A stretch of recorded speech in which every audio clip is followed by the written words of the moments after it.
Ya, Assalamualaikum warahmatullahi wabarakatuh. Selamat sore pemirsa, apa kabar Anda di sore hari ini? Senang sekali kami hadir kembali menjumpai Anda dalam program Markombur.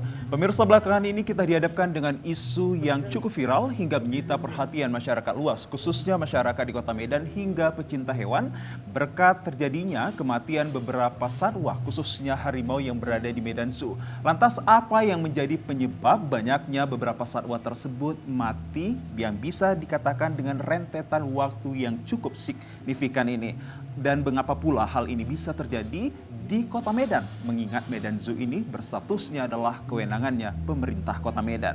Bersama saya Muhammad Azlan Stion dan rekan cantik saya ada Azifah Zarianis. Ya, halo Azril dan juga pemirsa, apa kabar? Hari ini saya senang sekali bisa bertemu dengan Azril dan menemani Azril di mana bukan di program Markombur yang membahas terkait dengan topik yang sangat happening sekali yang memang saat ini sedang diperbincangkan. Yaps, Medan Zoo yang saat ini menjadi perbincangan publik yang memang sedang hangat-hangatnya, dan tentunya ini menjadi sebuah keingintahuan kita sebenarnya ada di manakah letak permasalahannya sehingga bisa terjadinya dalam kurun waktu kurang lebih 3 bulan sudah ada 4 hewan satwa liar yang sudah mati di dalamnya. Dan tentunya kita ingin tahu seperti apa sih kira-kira, apakah salahnya di kepengurusannya atau mungkin apa yang terjadi di dalamnya. Ini yang akan kita bahas dan kita cari tahu selengkapnya. Baik. Dan langsung saja Azril, ada siapa yang akan membahas dan juga menjawab pertanyaan kita hari ini? Silahkan. Tentunya tidak kita berdua. Pasti. Betul sekali Azril. Ya pemirsa, untuk mempertajam informasi kita terkait tema kita pada sore hari ini menanti perbaikan Medan Zoo, telah hadir bersama kami yang terhormat PLT Dirut PUD Pembangunan Medan. Beliau adalah Bapak Bambang Hendarto. Assalamualaikum, selamat sore Pak Bambang. Selamat sore, waalaikumsalam Mas dan Mbak. Kabar baik Pak Bambang? Alhamdulillah baik-baik. Meskipun diterpa isu yang cukup viral, Anda dalam kondisi yang baik ya? Iya, harus tetap baik. Oke. Demi Medan Zoo ke depannya. Ya, alhamdulillah. Silahkan sih Pak, punya siapa? Oke, selain ada Pak Bambang, kita juga kehadiran juru kampanye kehidupan liar dari Wildlife Whisper of Sumatera yang hari ini sudah hadir bersama kita, ada Kak Arisa Mukharliza. Halo Kak, apa kabar? Halo, baik juga kayak Pak Bambang. Baik juga kayak Mbak Bambang, meski dalam hati ini menggebu-gebu untuk menyuarakan. Kayaknya Kak Arisa hari ini sangat ingin semangatnya dikeluarkan ini ya. Boleh ya, Padahal Pak? kita udah sering. Oh, udah sering ya. Benar. Ini sudah Komunikasi. tidak canggung lagi Enggak, untuk iya. ngobrol pastinya Sudah bestian. ya. Sudah biasa bestian, seperti diributin, kita udah ya. Teman diskusi. Diskusi sehat. Baik. Baik, dan pemirsa, Iya. untuk itu kami hadirkan pula telepon interaktif kami di 0811 6100 386. Sekali lagi di 0811 6100 386 dengan tema yang kami persembahkan yakni menanti perbaikan Medan Zoo. Kami tunggu kehadiran Anda 1 jam ke depan. Siapa tahu banyak dari pemirsa yang mengeluhkan terkait Medan Zoo ini. Silahkan berkontribusi melalui pertanyaan Anda untuk kami alamatkan kepada kedua narasumber yang telah hadir di sini. Baik, siapa luan nih Ziva yang akan bertanya? Kalau kita saya sweet selalu aja? mengaduk ladies first. Atau kita sweet nggak kan? Nggak usah, Nggak perlu ladies ya? first aja. Oke, baik. Dan memang ini yang saya tanyakan ini sebenarnya kabar sih Boleh. Azril. Kabar saya baik-baik aja kok. Enggak sih, kamu saya sudah tahu dan saya tidak perlu tanya lagi ya. Nah, ini yang saya tanyakan adalah gimana sih kira-kira kabar Medan Zoo hari ini? Langsung saja sudah tahu kita mau tanya ke siapa ya Azril? Tentunya ke Pak Bambang, silakan Pak. Baik, makasih Mbak. Selamat sore semua rekan-rekan pemirsa. Jadi kondisi Medan Zoo hari ini kalau dari sisi finansialnya masih sama. Namun kalau teman-teman hari ini mau melihat kabar Medan Zoo seperti apa, coba datang deh. Lihat langsung kondisinya di sana. Kami dengan kemampuan yang ada hari ini memang tidak bisa memberikan sebuah pengalaman yang lebih bagi teman-teman, bagi siapapun pengunjung yang akan datang ke Medan Zoo. Namun dengan kondisi yang lalu sampai dengan hari ini perbaikan sudah pasti ada. Setidaknya dengan kemampuan yang ada hari ini dibantu oleh teman-teman yang punya empati, kemudian yang punya rasa kepedulian terhadap satwa, termasuk juga rasa kepedulian terhadap Medan Zoo. Karena terus terang Medan Zoo ini miliknya pemerintah, miliknya Masyarakat orang Medan gitu. Jadi ya jangan loh dibiarkan sendiri gitu. Jangan biarkan kami sendiri, ayo bantu kami untuk bangkit sama-sama. Nah, setidaknya kondisi sekarang di sana sudah sedikit lebih baik, setidaknya dari Sedikit lebih baik karena viral tersebut, Pak? Kalau dibilang viral mungkin tidak ya. Namun dengan bantuan teman-teman, kondisi yang lalu itu mungkin dibilang terlihat sangat jorok. Nah banyak hari ini bantuan dari teman-teman, itu sudah mulai datang ke sana, ya kemudian melakukan semacam ya Gerakan. ikut gerakan melakukan pembersihan secara bersama-sama. Kepedulian terhadap satwa untuk di sana diperhatikan bersama-sama itu ya sedikit lebih baik lah pastinya kondisi Medan Zoo hari ini. Jadi kalau masyarakat Medan ataupun di luar Medan yang pengen datang menikmati udara, menikmati pemandangan sudah bisa, Mbak, dan Masnya mau lihat ke Medan Zoo. Baik. Gitu.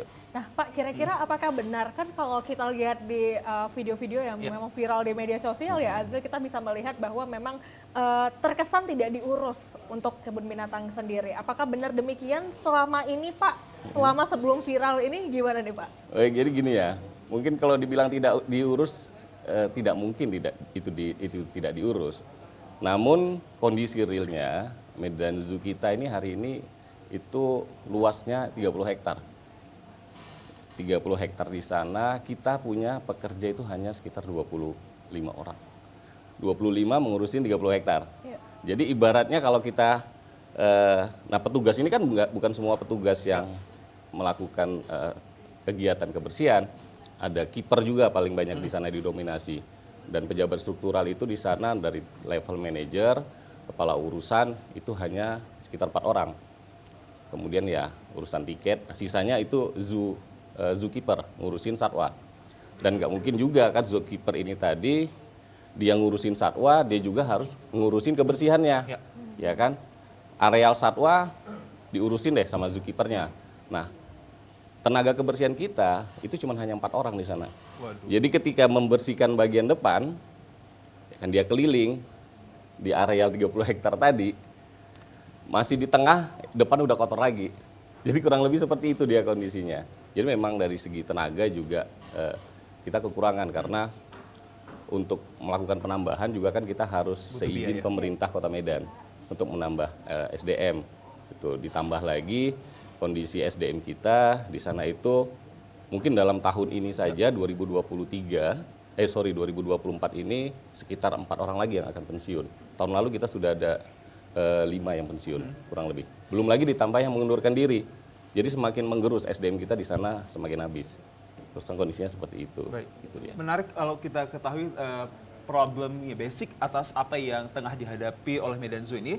Lantas tadi saya sudah membuka bahwa kita setengah dihadapkan isu yang cukup viral dan menyita perhatian masyarakat luas, khususnya ini dari pecinta satwa. Kita sebut langsung adalah Kak Arisa Mukarliza yang konon sangat mengeluhkan terhadap apa yang bisa ditampilkan di beberapa media, khususnya video-video viral ini terkait Medan Zoo. Tanggapan Anda seperti apa terkait Medan Zoo ini? Kalau bisa dibilang tadi cukup baik, kalau dari saya ini berkat viral di media sosial. Kalau Pak Bambang jelaskan cukup baik karena kita di sini adalah juru kampanye satwa liar, otomatis yang kita suarakan adalah suara satwa liar yang tidak bisa bersuara. Kita melihat Medan Zoo di sini adalah kembali kepada peran dan fungsinya, begitu. Peran dan fungsi Medan Zoo sebagai lembaga konservasi, ex situ yang adalah kebun binatang. Kebun binatang, lembaga konservasi, artinya di sini ada beberapa fungsi dan peran yang harus dijalankan oleh Medan Zoo. Pertama untuk edukasi, penelitian, rekreasi, lalu tempat pendidikan yang berhubungan tentang balik lagi ke penelitian tersebut begitu. Yang mungkin 3 dulu deh, edukasi, penelitian dan juga rekreasi begitu. Edukasi di sini fungsinya adalah untuk bagaimana satwa-satwa liar di Medan Zoo tersebut dapat menjadi spokesperson satwa-satwa yang ada di habitatnya. Ada nilai konservasi yang harus diperkenalkan dan juga dieduket oleh Medan Zoo kepada pengunjungnya begitu. Rekreasi di sini juga rekreasi sehat namanya. Rekreasi sehat di sini juga berkaitan tentang balik lagi ke nilai konservasi yang harus ditonjolkan oleh Medan Zoo. Tadi Pak Bambang juga menjelaskan ada kendala di manpower juga begitu, di SDM-nya juga di situ. Ini juga yang kita lihat ketika kita pertama kali berkunjung ke Medan Zoo. Wah, ini sih bukan lembaga konservasi. Seperti bagaimana pemerintah kita mencetuskan kebun binatang sebagai lembaga konservasi, benteng terakhir penyelamatan satwa. Dan di tahun 2020 waktu itu kita juga sempat bertamu ke PUD Pembangunan, kita menyampaikan beberapa kritikan kita, artinya kritikan sehat di sini atas kepedulian kita juga. di mana animal welfare untuk satwa-satwa liar di sana. Animal welfare atau kesejahteraan satwa ini adalah pemenuhan basic yang seharusnya dimiliki dan dijalankan oleh kebun binatang. Ini yang tidak dimiliki oleh Medan Zoo. Dan ketika kita berkomunikasi dengan PUD Pembangunan langsung di kantornya waktu itu, baru kita mendapat pencerahan begitu apa problem-problem yang ditemukan oleh PUD Pembangunan. Sejak tahun berapa itu kemarin kalau bisa dikatakan, Mbak? 2022 sesudah COVID dan sudah ada akses untuk berkunjung begitu. Dari mulai dana, lalu dari mulai manpower, juga background pekerja di sana juga begitu, skill mereka juga gitu. Artinya di sini kita harus support bagaimana Medan Zoo ini dengan keterbatasan ini mereka bisa lebih lebih meningkat lagi gitu. Pegawai-pegawainya dapat ditambah lagi skillnya, pengetahuannya begitu. Dan di situ dimulai dari start bagaimana pegawai di sana dan juga PUD Pembangunan paham tentang animal welfare. Dan untungnya kita tidak mengkritik lebih pedas lagi karena dari bapak-bapak dan ibu-ibu di sana pun juga sangat honest, sangat jujur gitu dengan keterbatasan mereka tidak paham untuk mengurusi satwa liar. Begitu. Ya karena memang seharusnya seperti itu pengelolaan. Saat itu apakah Pak Bambang sudah menjabat? Belum Pak Bambang. Jadi waktu itu kita dilantik kolektif kolegial. Waktu itu saya dilantik di September 2021 oleh Pak Wali Kota sebagai Direktur Umum Keuangan dan SDM. Nah, pada bulan November yang lalu, 22 November, saya ditunjuk sebagai pelaksana tugas Direktur Utama. Karena kekosongan posisi Direktur Utama di PUD Pembangunan. Gitu ya. Coba lanjutin, Mbak. Berarti sebelum Pak Bambang ini ada PLT yang sebelumnya ini yang telah mendapatkan kritikan tajam dari pihak Mbak itu Irzani. Pak Gerald bukan PLT ya Pak ya? Pak Gerald waktu itu definitif sudah Definitif posisinya. Iya betul. Kita komunikasi dengan Pak Gerald waktu itu. Beliau sangat komunikatif juga dan benar-benar mencatat kritikan kita ketika kita berkunjung lagi. Kita waktu itu mengkritik ini kandang si Amang harus dibenerin nih kawat-kawatnya. Kita datang lagi itu dibenerin. Ini kandang si Amang pembatas pagarnya ini harus dibenerin kalau enggak pengunjung bisa akses lebih dekat ke si Amangnya juga. Kita khawatir karena behavior si Amang di sana itu sangat ramah ke pengunjung. Dia suka mengeluarkan tangan gitu. Jadi jika itu tidak dibatasin, khawatir akan ada insiden-insiden yang tidak kita harapkan seperti itu. Lalu ada isu sampah juga ya Pak berkaitan tentang kebersihan. Ini sampah tidak harus seperti ini begitu. Dan setiap keluhan-keluhan kita itu memang ditampung dengan positif oleh beliau begitu dan juga meminta tolong juga kepada kita butuh. Beliau mencetuskan kita butuh bantuan investor di sini. Kita tidak sanggup jika kita tunggal harus di-push untuk mengurus Medan Zoo. Dan beliau juga terbuka waktu itu, kita coba suratin ke wali kota juga, begitu, lalu ke DPRD juga ya Pak Bambangnya ke DPRD juga gitu. Beliau juga menyampaikan hasilnya apa. Jujur kita juga sedih gitu. Kok gini gitu. Terus dengan sebanyak ini satwa liar yang kita punya di provinsi, berakhirnya di kebun binatang adalah benteng terakhir, tapi respon pemerintah dan pemiliknya juga ternyata Pemko Medan, benar ya Pak Bambang? Ya tidak signifikan kita melihatnya. Tapi kalau kita flashback juga ke kebun binatang lainnya, ini sebenarnya problem memang ketika kebun binatang dikelola oleh Pemda. Di anggaran biaya, meskipun ada kebun binatang yang dianggarkan oleh Pemda, juga ada batasan-batasan juga gitu. Jadi tidak semuanya sepenuhnya ke kebun binatang tersebut gitu. Jadi hal yang cukup normal memang ketika kita ngomong kebun binatang di Indonesia ini, kebun binatang yang dikelola oleh Pemda itu masih menjadi sorotan yang sangat tajam oleh pemerhati satwa begitu. Baik, sebelum ke Jipa dan juga pemirsa, saya ini mewakili pemirsa untuk menyuarakan bahwa banyak sekali konstruktif kritik yang telah Anda alamatkan kepada Dirut PUD sebelum Pak Bambang ini. Dan realisasinya beberapa sudah dinyatakan berhasil seperti kayak pemasangan kawat di kandang si Amang. Lantas pernahkah Anda membuat satu kritikan yang konstruktif kepada wali kota kita, mengingat beliau memiliki kewenangan yang tertinggi di pemerintah Kota Medan ini? Ya, kita melakukan itu dengan pilihan terakhir ketika kita tidak direspon secara offline atau dari mulut ke mulut, kita di sosial media, kita mengkritik di sosial media gitu dengan analisis yang kita temukan. Kayaknya cukup pelik ketika Medan Zoo ini hanya dibebankan ke PUD Pembangunan begitu. Berkaitan tugas PUD Pembangunan tidak hanya Medan Zoo saja, benar ya Pak Bambang di situ gitu. Lalu kita juga coba melihat dari sisi SDM-nya juga, dari tenaga kerjanya juga gitu. Intinya yang kita sampaikan waktu itu di sosial media, pengelolaan kebun binatang tidak cukup hanya sebatas ada landscape-nya, ada kandangnya, ada orang yang bisa dipekerjakan, selesai begitu. Di sini gini, di Sumatera Utara, Medan Zoo ini adalah kebun binatang yang memiliki jumlah satwa endemik terancam punah terbanyak. Wow. Ada harimau Sumatera, lalu ada kucing emas di sana, ada kucing akar ya Pak ya, 1 ekor kemarin tersisa di sana, ada si amang juga di sana. Ini adalah satwa liar prioritas kita yang terancam punah di habitatnya begitu. So didn't you get any response from our major wali kota kita? Tidak, dari tahun 2022 tidak ada dan tidak semasif ini sih waktu itu. Mungkin karena belum ada satwa yang mati ya waktu itu, jadi kita tidak direspons secara terbuka. Berarti begitu. bisa dikatakan tunggu viral dulu, baru nanti pemerintah Kota Medan akan membuka atensi Iya, kembali. iya, Seperti benar, itu dikatakan. benar. Saya Sebenarnya coba enggak untuk juga lah. Kan, alamatkan kepada artinya Seperti begini, apa nih, Pak? Pak Bambang. dari 2022 ketika kami sudah di sana, saya dengan Bang Geral. Nah, ini kan kita sering juga nih tiktokan dengan pihak Wildlife Whisperer Sumatera ya, yang dikomandoi Mbak Risa dengan teman-teman itu. Kita sering juga sih berkoordinasi, berkonsultasi apa yang harus dibuat. Nah, tetap artinya pola yang memang ditekankan oleh Pak Wali Kota itu kan hari ini jangan hanya mengharapkan dari APBD. Gampang sih kalau cuma mengharapkan dari APBD, tapi Pak Wali juga mau kita itu punya inovasi di sana. Nah, kita kan Maksudnya sudah Pak, jangan mengharapkan dari APBD, berarti selama ini Ini kan perusahaan daerah. pendanaan Artinya dari memang APBD. kita tidak dapat Kebun kita binatang sendiri. tidak dapat dari APBD. Yang Anda katakan barusan dari APBD? Kalau mungkin di beberapa daerah ada beberapa lembaga konservasi itu kan dapat APBD ya untuk pengelolaannya. Sementara kalau untuk di Medan Zoo sendiri karena ini di bawah unit usaha PDI Pembangunan dan bentuknya sudah perusahaan daerah, Pak Wali mengharapkan kita untuk melakukan kolaborasi, melakukan investasi kerjasama dengan pihak ketiga dan akan dengan dibukanya segampang-gampangnya untuk investasi di sana. Namun nyatanya sampai dengan hari ini memang kan kita sudah tawarkan ke beberapa pihak, ke beberapa calon-calon investor yang memang artinya kalau secara mulut mungkin banyak ya, waduh gue sayang nih sama satwa, gue seneng ini. Tapi ketika kita tuntut, ayo dong kalau memang benar lu sayang sama satwa, lu punya kepedulian sama satwa, mana bentuk kontribusinya seperti apa? Artinya ya kita lihat dari niatnya aja, niat permulaannya, bukti permulaannya itu untuk memang mau berinvestasi atau mau menyelamatkan satwa-satwa di sana bersama dengan kita, itu belum ada juga. Jadi loi-loinya itu, letter of interest dari beberapa perusahaan-perusahaan memang belum pernah ada yang masuk sama sekali. Dan kita sudah lakukan bersama mulai dari Bang Geral dulu sampai dengan hari ini ke beberapa calon-calon pengusaha gitu yang akan memang mau melakukan investasi di Medan Zoo memang belum ada sama sekali.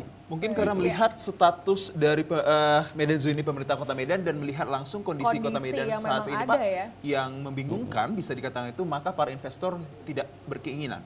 Saya pikir ya itu dia tadi, tak kenal maka tak sayang. Mungkin karena memang belum ada sama sekali, tapi ketika memang sudah ada, saya yakin Pak Wali juga sangat-sangat concern gitu terhadap keberlangsungan Medan Zoo ini ke depan. Jadi dia berharap Medan Zoo ini akan dikelola nanti pastinya lebih baik. Ya dengan kondisi beliau hari ini ya kan harusnya jauh lebih baik dari LK-LK yang lain. Harusnya jauh lebih baik. Harusnya Sampai jauh sekarang lebih belum baik juga. Nah, jadi begini, untuk menjadikan satu lembaga konservasi seperti misalnya Medan Zoo ini ya kan, ini bukan karena hanya viral saja Mbak Mas ya. Jadi memang Pak Wali juga sudah memikirkan ini dari ketika awal kita dilantik, bagaimana Medan Zoo ini nanti akan lebih baik ke depannya. Ya. Nah, lebih baik ke depannya ini kan harusnya secara berkesinambungan ya, bukan berpikir besok diperbaikin, lantas emang itu bisa menjamin sama kita Medan Zoo ini akan menjadi lebih baik lagi. Tidak, kan belum tentu. Nah, segala sesuatunya, bagaimana Medan Zoo ini akan lebih baik lagi nanti ke depan, itu sudah dipikirkan Pak Wali, termasuklah untuk permasalahan akses. Hari ini mungkin kita sama-sama tahu, akses ke sana juga sedikit sulit. Nah, ini yang sedang juga disusun oleh pemerintah Kota Medan, agar bagaimana nanti ke depan ketika proses investasi kerjasama pihak ketiga dengan Medan Zoo ini nanti terlaksana, ya ini akan menjadi satu ikon baru bagi Kota Medan, ya kan, Nang, yang bisa diakses dari manapun untuk jalannya. Itu yang akan dilakukan oleh pemerintah Kota Medan. Jadi kita tidak hanya berpikir hari ini Medan Zoo harus kita panggil, datangkan investor, tidak begitu langsung dirubah. Terus kemudian ketika sudah dirubah, bangunannya menjadi lebih baik, namun pengunjungnya nggak ada, nah ini kan akan jadi permasalahan, gitu. Nah, oleh karena itu kami dari PD Pembangunan, kalau untuk masalah itu kan domainnya Bapak Wali Kota ya untuk menyusun bagaimana side plan-nya untuk ke depan.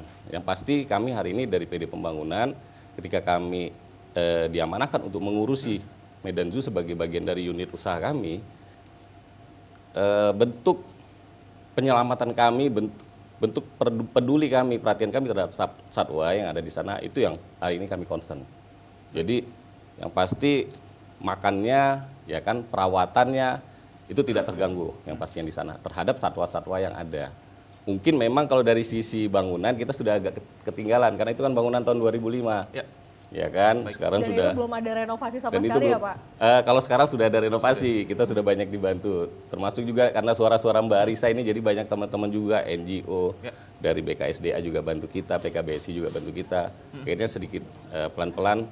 Apa yang menjadi keluhan teman-teman pecinta satwa tadi dengan kondisi satwa yang ada, mulai coba pelan-pelan kita perbaiki sesuai dengan animal welfare gitu. Baik, kami ucapkan terima kasih atas informasi pertama dari Pak Bambang Hendarto dan juga tadi ada Mbak Arisa Mukarliza yang telah memberikan perspektif awalnya. Lantas kalau kita katakan bahwa Medan Zoo ini mengalami kesulitan finansial, bagaimana pula lantas dengan kehadiran publik pesohori yang cukup terkenal di Indonesia, Raffi Ahmad yang pernah hadir di Kota Medan untuk akan hal ini. Sesaat lagi pemirsa.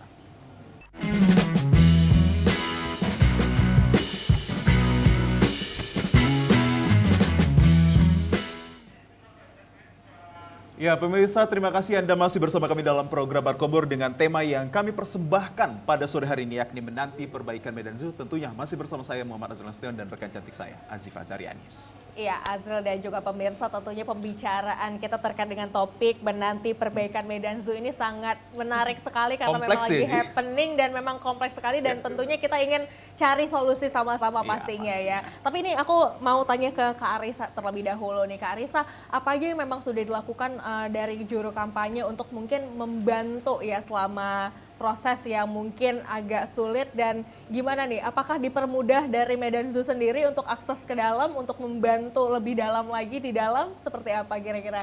Kalau untuk akses Medan Zoo dan juga akses informasi, pihak pengelola PUD maupun yang di Medan Zoo langsung cukup terbuka sih mereka. Tidak ada hal yang dibatas-batasin, tidak ada, terkecuali mungkin berkaitan tentang kondisi satwa ya, itu yang agak sedikit tertutup. Seperti Begitu. apa kira-kira? Apa yang menjadi terkesan tertutup itu? Itu di tahun 2022 waktu kita pernah mau memutuskan menjadi orang tua asuh si Amang. Jadi waktu itu memang agak sedikit ada pelik di sosial media berkaitan kita punya keinginan untuk menjadi orang tua asuh, dan muncul satu pesan di sosial media.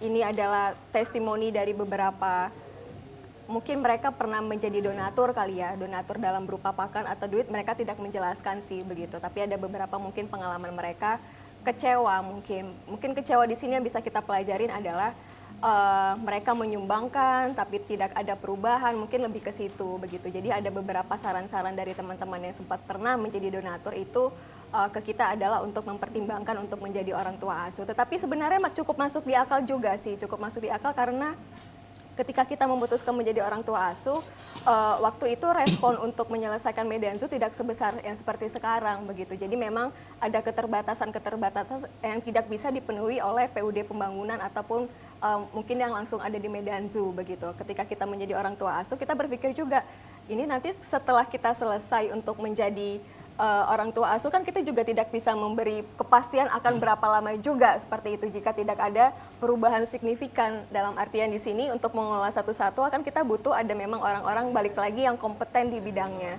yang memang betul-betul paham caranya untuk bagaimana memenuhi kebutuhan dasar kesejahteraan si satwa ini begitu kan. Nah ini yang menjadi pertimbangan kita waktu itu sampai akhirnya kita kayak apa kita cukup sampai di sini aja kak, jadi kayak udah bener-bener kita ada di titik kita buat apa lagi ya untuk Medan Zoo ini. Iya, nah kayak gitu. Jadi betul-betul final kita itu menaikkan konten di sosial media adalah jika pemerintah kota tidak bertindak lebih cepat, kita mungkin akan mendengar kabar kematian satwa di Medan Zoo satu persatu. begitu sampai akhirnya. Dan kenyataannya juga kita dikejutkan dengan Wesa ya? yang Iya, meninggal. sebenarnya sebelum dengan Wesa itu di 2023 di Oktober, itu kita udah dapat kabar berkaitan tentang ada rencana untuk pemindahan orang utan Kalimantan ke rescue center waktu itu. Nah, waktu itu memang kita menghubungi langsung ke PUD Pembangunan Pak Rizal, benar ya Pak ya? Pak Rizal. Terus di situ Arisa langsung yang berkomunikasi, Arisa bilang, Pak Rizal benar itu mau dipindahkan ke rescue center. Berkaitan kan ini satwa captive. Satwa captive ini cukup dilematik ketika dia harus dipindahkan ke rescue center. Rescue center ini fungsinya adalah untuk penyelamatan satwa liar yang akan dilepas liarkan lagi ke habitatnya. Begitu. Di mana itu rescue center? Di Sibolangit, Sibolangit. mitra BKSDA langsung begitu. Nah, satwa captive ini adalah punya beberapa kendala-kendala yang tidak memudahkan ketika pemindahan itu dilakukan dari captive ke rescue center. Ini sebenarnya menjadi konsentrasi kita begitu. Tapi kita percaya BKSDA sudah memiliki solusi yang cukup bijak lah bagaimana cara mengatasinya ketika orang utan ini pindah ke rescue center tidak membahayakan orang utan yang lainnya atau satwa lainnya yang ada di rescue center tersebut begitu. Lalu kita memutuskan untuk kembali lagi ke Medan Zoo. Kita memutuskan ke Medan Zoo dan di situ kita melihat satu-satu kandang satwa kok banyak yang kosong gitu kan. Terus waktu itu juga di kandang si Amang itu ada dua owa. Owa ini adalah jenis spesiesnya, satu si Amang, satu lagi owa ejil. Owa ejilnya nggak ada. Waduh. Nah begitu, owa ejilnya nggak ada. Kita telusurin lagi kandang-kandang lainnya, harimau Sumateranya juga nggak ada. Gitu. Terus kita telusurin lagi, beruang juga berkurang ya Pak Bambang, kita lihat waktu itu jumlahnya. Nah di sini kita bertanya, ini kemana satwanya? Nah ke situ. Kita bertanya ke pihak pengelola yang di manajer langsung yang menjawab, dan di situ manajer menerangkan, sangat disayangkan memang owa ejilnya sudah mati, kucing emasnya juga sudah mati. Tapi memang cukup lebih mengecewakan lagi adalah ketika kita coba untuk mencari bantuan menolong Medan Zoo di saat itu tidak ada sikap kooperatif. Mohon maaf Pak Bambang, dari manajer yang mengatakan di media owa ejil masih hidup dan keadaan satwa di Medan Zoo sehat-sehat saja. Itu penghambat kita yang pertama untuk meminta bantuan kepada teman-teman lainnya untuk menolong Medan Zoo. Apa alasan mereka kalau bisa dikatakan dengan mengeluarkan statement seperti itu? Mungkin Pak Bambang bisa menjawab itu karena bukan di Arisa nggak bisa menjawab itu. Mungkin ya memang ada hal yang perlu dijaga juga berkaitan tentang itu begitu. Tapi maksud dan tujuan kita waktu itu ketika kita memberikan informasi itu ke media bahwa ada satwa yang mati di sini adalah dalam artian penyelamatan Medan Zoo ini harus didorong dengan cepat. Artinya ada satwa-satwa lain yang tersisa di Medan Zoo dan itu harus diselamatkan. Jika memang tidak bisa mendapatkan perhatian dari Pemko Medan sebagai pemilik, siapa yang bisa mendapatkan perhatian di sini? Nah, gitu. Dan di situ kita putuskan untuk menghubungi Perhimpunan Kebun Binatang se-Indonesia. Kita langsung berkomunikasi dengan ketuanya Pak waktu Rahmat itu, betul, ke Pak Rahmatsya. Beliau cukup mendengarkan dengan baik. Dan di November ya waktu itu ya Pak kita ketemu di November itu pihak PKBSI datang, Arisa juga dengan Pak Bambang ada di sana untuk mengecek lingkungan segala macam satwanya sampai diputuskan oke, PKBSI akan memberikan bantuan berupa pakan, obat-obatan dan juga dokter hewan untuk mengecek seluruh kesehatan satwa liar yang ada di Medan Zoo begitu. Baik, Mungkin, itu dia ya. tadi menjadi informasi.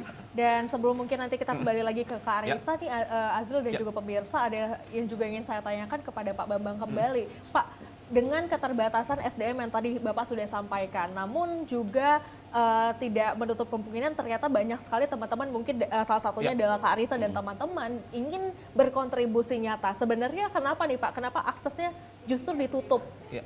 Apa yang Seperti kayak menjadi tidak transparan alasannya itu Pak? Baik, jadi mungkin begini ya, kalau dibilang aksesnya ditutup, saya nggak tahu juga. Karena pada saat itu mungkin saya belum menjabat sebagai PLT. Baik, Saya baik. belum menjabat sebagai PLT. Dan saya pikir ketika saya menjabat sebagai PLT di 22 November kemarin, artinya semua teman-teman yang ingin berkontribusi terhadap Medan Zoo, terutama terhadap satwa-satwa yang ada di sana, saya pikir hari ini pintunya saya buka lebar. Ayo kita kolaborasi sesuai dengan tagline-nya Pak Wali. Siapapun yang ingin memberikan kontribusi ke kita, bahkan saya butuh itu. Saya tanya juga ke teman-teman, termasuk teman-teman influencer yang mungkin baru-baru kemarin itu ada sekitar 350 orang, ada berita, mereka masuk ke sana, ya kan bersama-sama. Nah itu nggak mereka sangka juga sampai akhirnya ada volunteer sampai sekitar 300 orang, padahal awalnya mereka berpikir paling sekitar 100-an orang. Namun ternyata begitu banyak orang yang benar-benar masih cinta terhadap Medan Zoo dan masih ingin Medan Zoo itu menjadi kebanggaan Kota Medan. Itu setelah Anda menjabat? Pada saat saya menjabat, ya. Jadi ketika di 22 November, termasuk sampai dengan hari ini saya juga membuka pintu juga kepada siapapun, teman-teman NGO, LSM, bahkan juga ada teman-teman NGO dari Jerman juga ada sudah komunikasi ke saya. Ayo siapapun hari ini, ketika lu merasa lu bagian dari alam ini, lu punya kecintaan terhadap alam ini, ayo kita sama-sama kita kembangkan ini. Gitu. Kita sama-sama kita tunjukkan kepedulian kita terhadap satwa yang ada di sini, termasuk juga terhadap lingkungan-lingkungan yang ada di Medan Zoo itu tadi. Artinya di dalam ini kan ada banyak pohon-pohon juga, terus kemudian sebenarnya banyak spesies-spesies tanaman juga yang mungkin bisa jadi obat-obatan yang belum pernah kita telusuri lebih lanjut, Mbak. Karena di areal 30 hektar itu kita masih punya hutan yang benar-benar belum pernah dimasukin sama sekali gitu. Sebenarnya bisa menjadi ekowisata ya? Bisa menjadi ekowisata gitu loh di sana. Baik Ziva dan juga pemirsa, tadi sebelum break saya mengeluarkan satu pernyataan bahwa kalau berbicara tentang perbaikan ataupun renovasi Medan Zoo ini, pasti Medan Zoo ini akan membutuhkan investor-investor yang terkait untuk akan hal ini.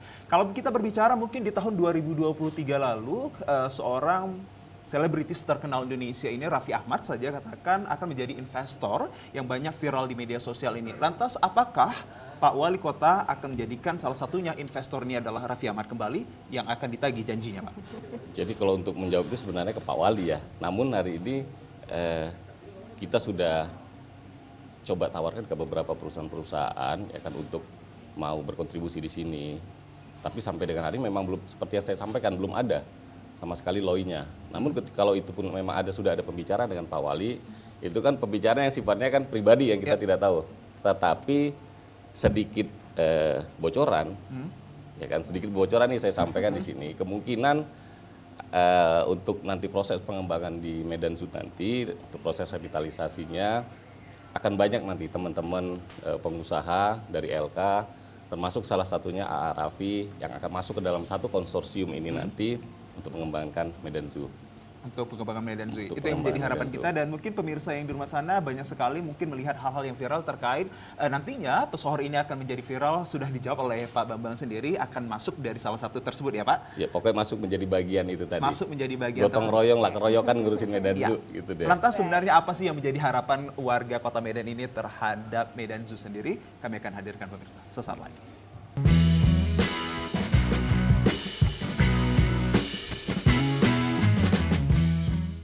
Menanti perbaikan Medan Zoo menjadi tema yang kami persembahkan ke hadapan Anda pada edisi Kamis 1 Februari 2024 dalam Markombur kali ini, pemirsa. Pemirsa, untuk memenuhi kebutuhan para satwa ini, lantas dari mana pendanaan yang dihasilkan dari pihak Medan Zoo ini? Mengingat saat ini Medan Zoo mengalami financial risk-nya sendiri. Pak Bambang, dari mana pendanaannya? Kalau di tahun 2020 saya mendapatkan informasi 3 juta satu hari untuk makanan hewannya. Iya benar. Jadi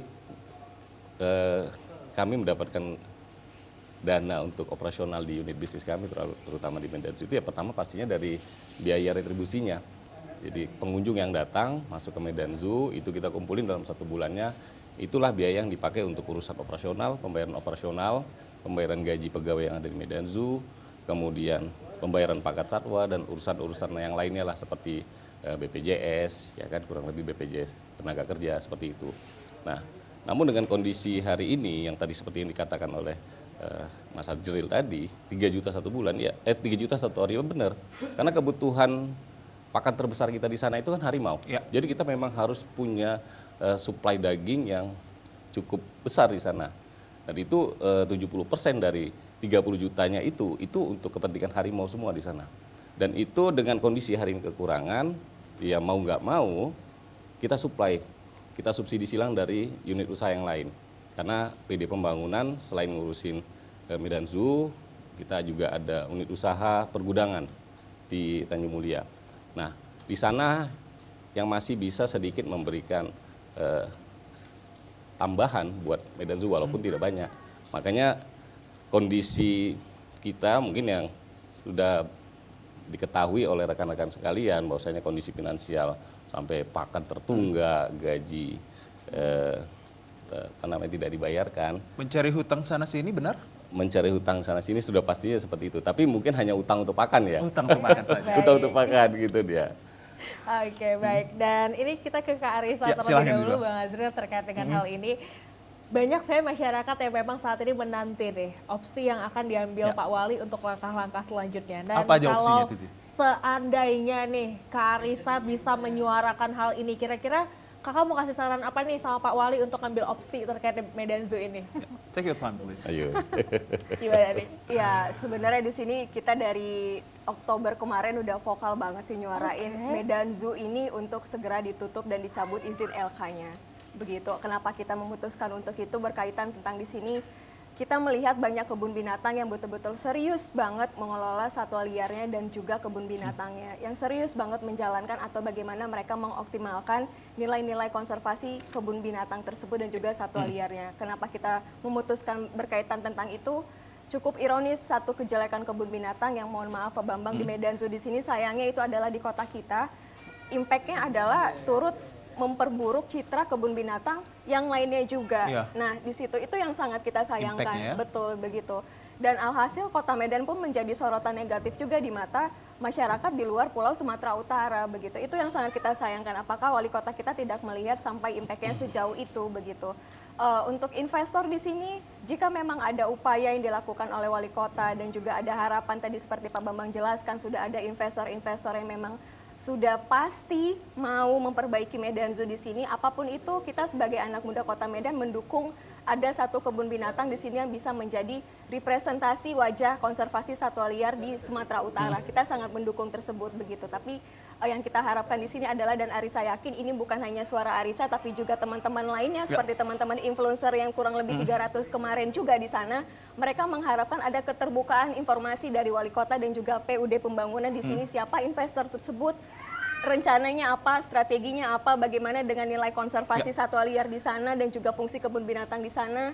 Lalu adakah di sana orang-orang yang memang ahli di konservasi juga yang terlibat atau tidak begitu dan bagaimana satwa liar di sana selama proses perbaikan Medan Zoo. Selama ini apakah ada orang-orang yang ahli dalam bidangnya, Anda lihat? Si Anes? Tidak ada. Tidak ada. Tidak ada kecuali dokter hewan. Kecuali dokter hewan. Dokter hewan dia berkaitan dia cukup memahami tentang bagaimana hewannya begitu. Yang lain dari itu Arisa mohon maaf, Arisa tidak melihat itu karena itu juga yang menjadi kendala Medan Zoo untuk berdiri tegak sebagai kebun binatang dan lembaga konservasi. Baik, menarik Baik, sekali. luar Bahwa biasa kalau bisa ya. dibilang SDM-nya juga minus untuk pengetahuannya akan hal tersebut dan salah satunya adalah hanya dokter hewan yang ada di Iya, sana. betul. Baik, saya coba untuk beralih ke Pak Bambang ini untuk bertanya informasi kita bahwa kalau kita mengingat dalam rentetan waktu 3 bulan ini sudah ada 4 harimau yang mati Pak secara keseluruhannya. Ya. Dan salah satunya adalah Wesa yang dikabarkan kalau saya tidak salah ini mengidap dubius infausta atau penyakit yang tidak bisa disembuhkan. Itu bagaimana tanggapan Anda Pak? Mengingat kan ada dokter hewan di sana. Ya jadi gini, ketika awalnya kematian RH, harimau Sumatera kita yang pertama itu di bulan Oktober, kalau nggak salah di awal Oktober.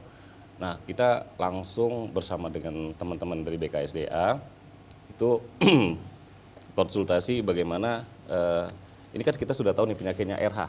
Pada saat itu ada pneumonia, ada gangguan pencernaan, kemudian ada gagal ginjal di sana.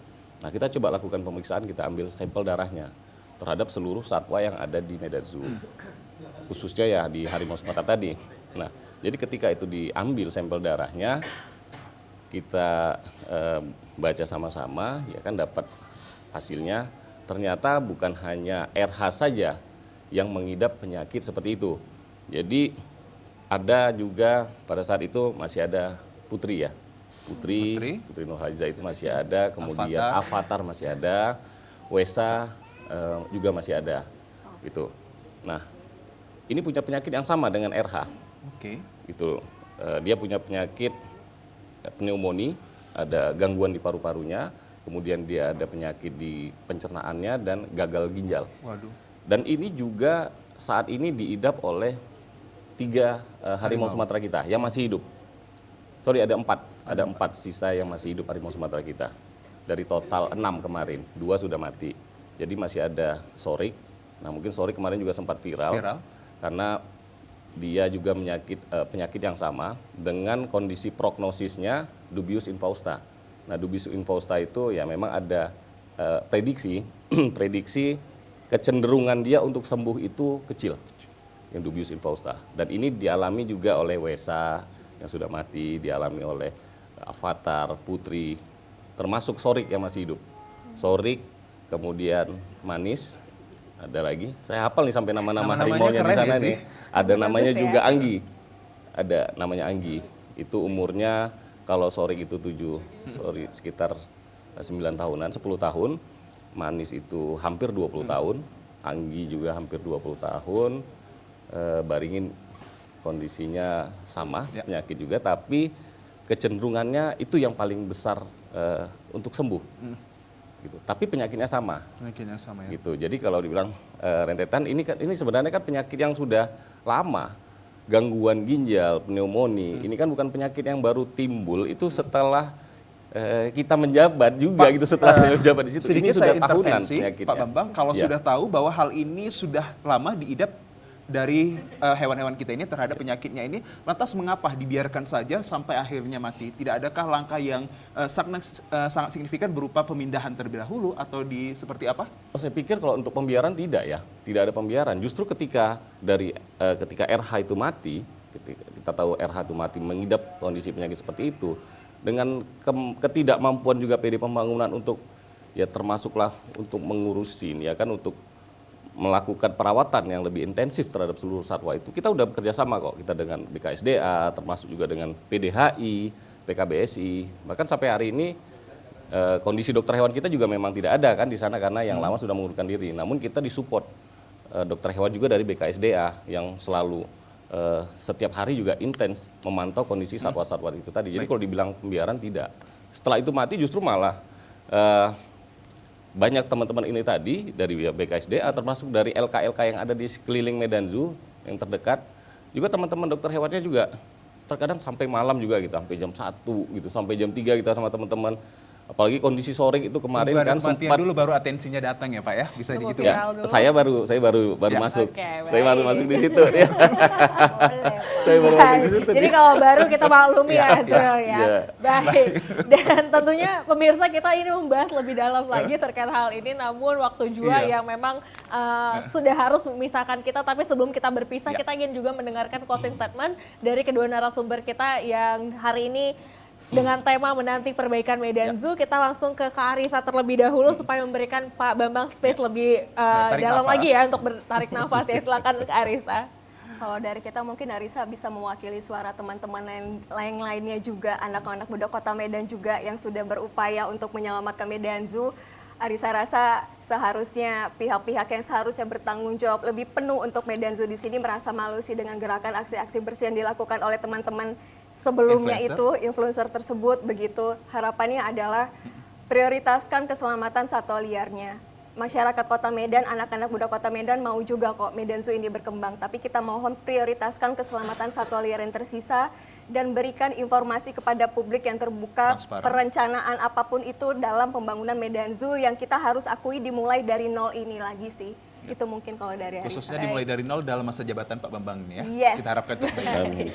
Baik, Kak Arisa, kita langsung ke Pak Bambang. Silakan Pak Bambang, waktunya untuk Anda. Terima kasih Pak. Jadi mungkin kondisi Medan Zoo ini adalah milik kita bersama. Kondisi Medan Zoo ini adalah milik kita sebagai masyarakat Kota Medan. Kondisi yang ada hari ini memang mau tidak mau, suka tidak suka, ya inilah yang terjadi yang ada di Medan Zoo. Oleh karena itu saya berharap untuk semua masyarakat Kota Medan, terutama seluruh masyarakat yang memang sayang dan peduli terhadap satwa, kami mensejahterakan satwa hari ini, kami melakukan tindakan-tindakan pelindungan dan konservasi terhadap satwa yang hari ini kami berharap dari dukungan semua. Dukungan semua itu dari mana? Yang pasti dari kedatangan seluruh masyarakat yang ada di Medan Zoo. Memang kondisi yang ada hari ini kami tidak bisa jual terlalu banyak, tetapi setidaknya satu tiket yang saudara-saudara saya beli ketika datang ke Medan Zoo itu adalah menjadi bagian. Berapa tiketnya Pak? Langsung sebutkan aja. Oke, tiketnya 15.000 untuk hari biasa, 20.000 untuk hari libur. Ya. Jadi dengan tiket yang sebegitu murah juga itulah bentuk hadirnya pemerintah di tengah-tengah masyarakat untuk menyediakan sarana prasarana pariwisata bagi masyarakat Kota Medan. Jadi saya pikir Dengan kondisi yang hari ini, saya pikir stop nyinyir. Saya mohon, ayo kita sama-sama, kita benahi, kita kolaborasi semuanya. Yang pasti, Bapak Wali Kota Medan sudah menyiapkan satu kejutan ke depan untuk Medan Zoo ini, yang akan nanti jadinya menjadi ikon dan kebanggaan Kota Medan. Mungkin itu. Terima kasih Pak Bambang. Ya. Medan Zoo milik kita bersama, Medan Zoo milik masyarakat Kota Medan khususnya, dan untuk itu kita harapkan kepada Pak Bambang selaku PLT di PUD Pembangunan Medan ini untuk bisa mengembalikan lagi citra positif Medan Zoo ini agar dikenal masyarakat luas khususnya. Dan pemirsa, tanpa terasa sudah 1 jam kami menemani Anda dalam Markombur edisi hari ini, Kamis 1 Februari 2024 dengan tema menanti perbaikan Medan Zoo. Semoga memberikan manfaat atas informasi-informasi yang kami berikan. Saya Muhammad Azhar Nasution. Dan saya Ziva Zahdianis pamit undur diri dari hadapan Anda. Terima kasih dan kami ucapkan sampai jumpa. Terimalah persembahan lagu dari kami.